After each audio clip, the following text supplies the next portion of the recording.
ये कितनी अद्भुत साम्यता है कि शहीद आजम भगत सिंह 1924 में, राम प्रसाद बिस्मिल 1924 में, चंद्रशेखर आजाद 1924 में जो बात कह रहे हैं, गांधी जी उसी को कह रहे हैं 1946 में। वो कह रहे हैं हमें अंग्रेजियत नहीं चाहिए, और 1924 में ये क्रांतिकारी कह रहे हैं हमें भी अंग्रेजियत नहीं चाहिए, स्वतंत्रता चाहिए, स्वदेशी तंत्र चाहिए, स्वराज्य चाहिए।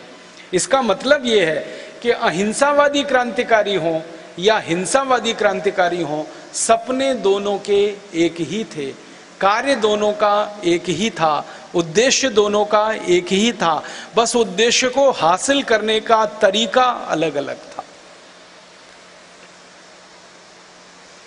हमारे देश में शहीद आजम भगत सिंह वाले रास्ते पे चलने वाले एक और महान क्रांतिकारी हुए सुभाष चंद्र बोस। 1940 में जब उन्होंने भारत छोड़ा और उनके कुछ मित्रों ने उनसे पूछा कि आप भारत छोड़कर कहाँ जाना चाहते हैं, तो उन्होंने कहा कि मुझे कोई फौज बनानी है जो भारत पर राज कर रहे अंग्रेजों के ऊपर हमला करे और इस भारत को सशस्त्र क्रांति के रास्ते से आज़ाद करे, इसके लिए मैं भारत छोड़ना चाहता हूँ। तो उनके मित्र कहा करते थे कि मात्र इसलिए कि अंग्रेजों पर हमला करें और अंग्रेज हार के चले जाएं। उन्होंने कहा इतना ही नहीं है, अंग्रेज चले जाएं, उस देश की व्यवस्था को बदलने का काम शुरू किया जाए, इसके लिए मैं भारत छोड़ना चाहता हूँ।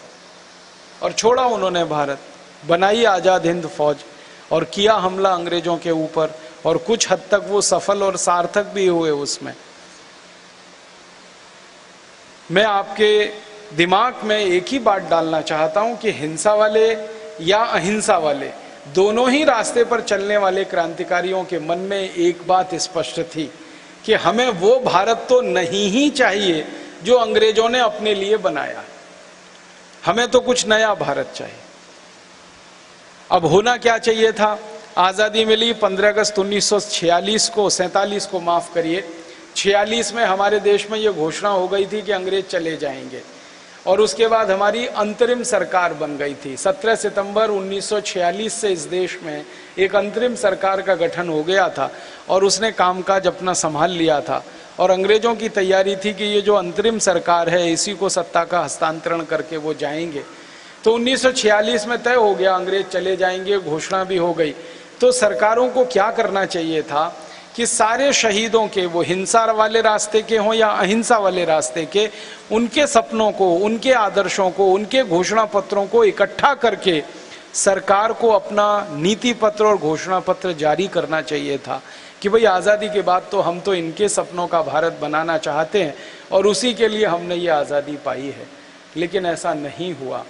शहीदों के विचारों को, उनके घोषणा पत्रों को, उनकी नीतियों को, उनके कार्यक्रमों को सब दरकिनार कर दिया गया और भारत को एक ऐसे रास्ते पर डाल दिया गया जिस रास्ते पर जाने के लिए हमारे शहीद कभी भी तैयार नहीं। अब दर्द क्या है इस देश का? वो ये है कि हम भारतवासी हैं, आज भी विदेशी व्यवस्थाओं में जीवित हैं। हम एक तरफ कहते हैं आजाद हो गए हैं, लेकिन गुलामी के सारे कानून अभी भी हमारे ऊपर लदे हुए हैं। एक भी कानून इस देश ने आजादी के बाद खत्म नहीं किया जो अंग्रेजों ने गुलामी के लिए लाया था। इसलिए भारत स्वाभिमान मानता है कि ये आजादी अधूरी है, ये स्वराज्य अधूरा है, ये स्वतंत्रता नहीं है, ये एक तरह की परतंत्रता और गुलामी की ही स्थिति है। बस अंतर इतना ही हो गया है कि पहले इस देश पर राज करने वाले गोरे अंग्रेज थे, अब राज करने वाले कुछ काले अंग्रेज पैदा हो गए हैं। इससे ज्यादा कोई अंतर इस देश की व्यवस्थाओं में नहीं आया। मैं कुछ उदाहरण से मेरी बात स्पष्ट करना चाहता हूं।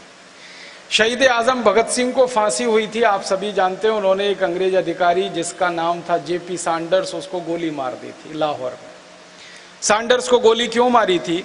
सैंडर्स वो अंग्रेज अधिकारी था जिसने इस देश के एक महान क्रांतिकारी लाला लाजपत राय के सिर पर लाठियों से इतना वार किया था कि लाला जी को ब्रेन हेमरेज हुआ था और उनकी मृत्यु हुई थी।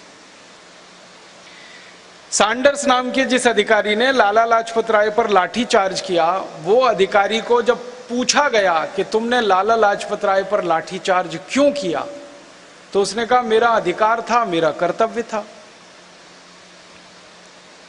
उसको जब पूछा गया कि तुम्हारा अधिकार कहां से आया, तो उसने कहा एक कानून इस देश में लागू है जिसका नाम है इंडियन पुलिस एक्ट।